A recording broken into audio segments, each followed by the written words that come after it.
आर्यन खान को जमानत मिल चुकी है। कागजी कार्रवाई पूरी करने के बाद आज या कल तक जेल से वो बाहर भी आ सकते हैं। अब हम आपको बताते हैं कि आर्यन की रिहाई के लिए किन तर्कों ने काम किया, जमानत किस आधार पर दी गई, ये तो अदालत अपने पूरी तरीके से अदालत के ऑर्डर की डिटेल में उन्होंने बता दी, लेकिन जो प्रमुख तर्क आर्यन के वकीलों की तरफ से रखे गए थे वो हम आपके सामने रख रहे हैं। क्रूज ड्रग्स केस में 2 अक्टूबर को छापा और 28 अक्टूबर को जमानत, यानी 26वें दिन आर्यन, अरबाज और मुनमुन को राहत मिल पाई। आर्यन को राहत मिलने के पीछे 4 बड़ी वजह थी। साजिश के आरोपों पर वार, फोन का पंचनामे में ना होना, 2 आरोपियों को जमानत मिलना और गवाहों का पलटना।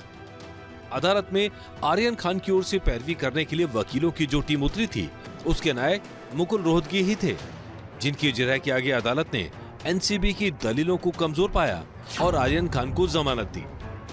साजिश के आरोपों पर वार, एनसीबी ने सभी आरोपियों को साजिश का हिस्सा माना था। सभी पर ड्रग्स रखने, ड्रग्स का सेवन करने और ड्रग्स बेचने के आरोप लगाए गए थे। आर्यन के पास से न तो ड्रग्स मिले थे, न ही ड्रग्स लेने के सबूत मिले थे, इसीलिए वकीलों का जोर आर्यन को साजिश में शामिल न दिखाने पर था। आर्यन के पास से ड्रग्स भी बरामद नहीं हुई हैं, इसीलिए गिरफ्तारी गैर कानूनी है। आर्यन खान ने पहली बार ड्रग्स नहीं लिए। हमारे पास इस बात के सबूत हैं कि वो ड्रग्स उपलब्ध करवाते थे। हमने कॉन्शियस पोजेशन के तर्क दिए हैं। अगर 2 व्यक्ति एक साथ हैं और एक के पास ड्रग्स मिली तो पहले पर भी मामला बनता है। आर्यन ड्रग्स का कोई खरीदार नहीं है, उसे क्रूज पर बतौर मेहमान बुलाया गया था। चैट में कहा गया है कि वो वहां ब्लास्ट करने के लिए जा रहे थे।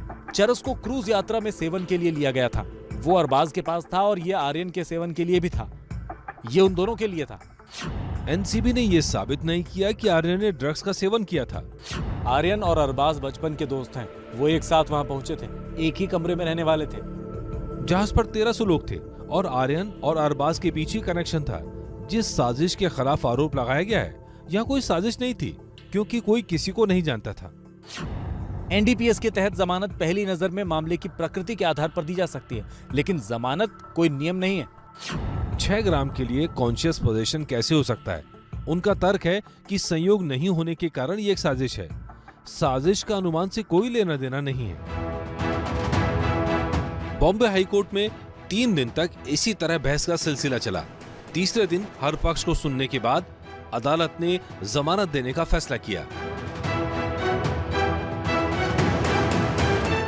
फोन का पंचनामे में ना होना, आर्यन के वकीलों ने एनसीबी की जांच में छेद ढूंढकर निकाले, जिनसे मामला हल्का हो गया। जैसे आर्यन पर पूरा फंदा व्हाट्सएप चैट पर आधारित था, लेकिन आर्यन के फोन की जब्ती पंचनामे में नहीं दिखाई गई थी।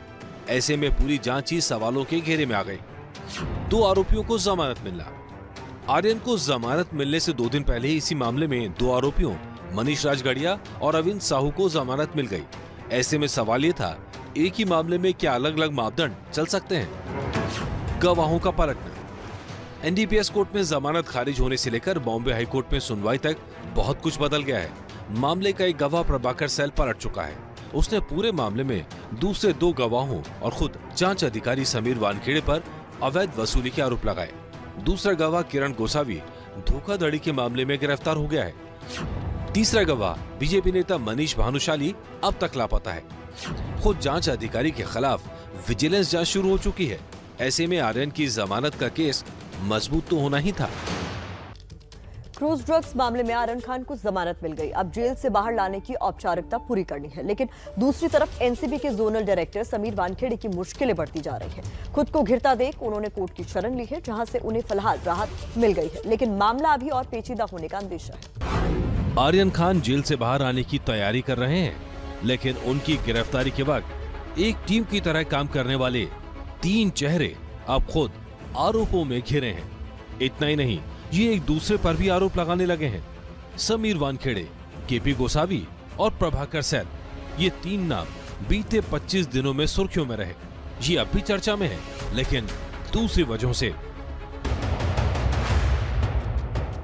आर्यन खान केस में इतने उतार चढ़ाव आ चुके हैं कि जांच की आंच जांच अधिकारी तक पहुंच गई। मामले की परतें खुलते खुलते सवाल समीर वानखेड़े के धर्म और जाति तक पहुंच गए। दूसरी ओर अब उन पर मुंबई पुलिस की तलवार भी लटकने लगी है।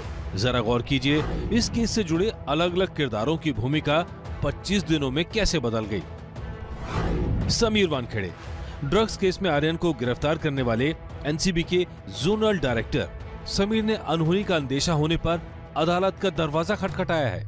अदालत ने समीर वानखेड़े की अर्जी पर सुनवाई करते हुए उन्हें थोड़ी राहत दी है। समीर वानखेड़े मुश्किल में क्यों हैं और अदालत से उन्हें किस तरह की राहत मिली है ये भी बताएंगे, लेकिन उससे पहले आर्यन केस से जुड़े दूसरे किरदार के बारे में जान लीजिए। केपी गोसावी। आर्यन खान ड्रग्स केस में गोसावी को गवाह बनाया गया था। आर्यन को पकड़कर ले जाते हुए उसकी तस्वीरें सामने आई थी, लेकिन मामला तूल पकड़ते ही वो गायब हो गया। कल उसे पुणे में गिरफ्तार किया गया। 8 दिन की पुलिस हिरासत में किरण गोसावी को भेज दिया गया है।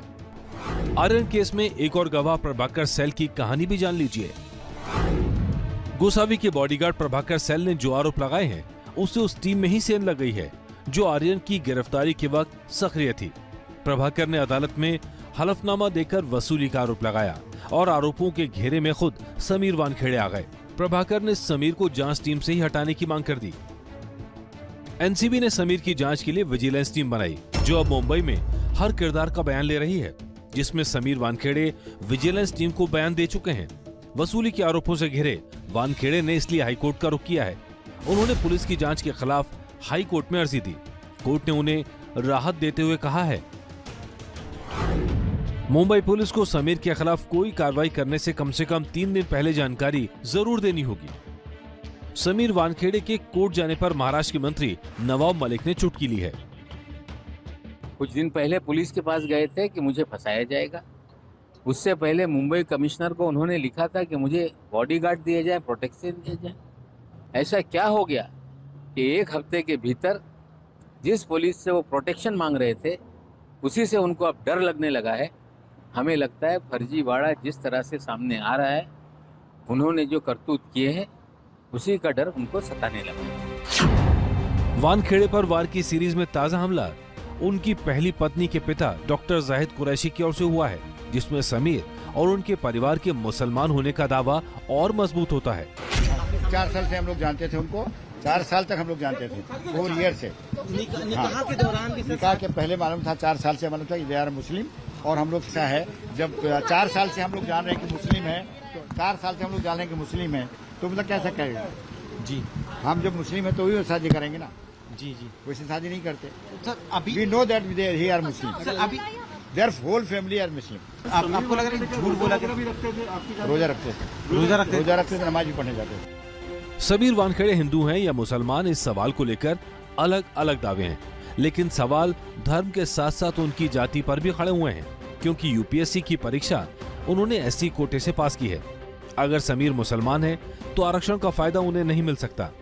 फिलहाल धर्म और जाति के मामले में कोई जांच शुरू नहीं हुई है, लेकिन परिवार के लोग ही बयानों के जरिए वानखेड़े का बचाव कर रहे हैं। अंदेशा ये है कि अगर इस मामले में जांच शुरू हुई तो वानखेड़े की मुश्किलें और बढ़ सकती हैं।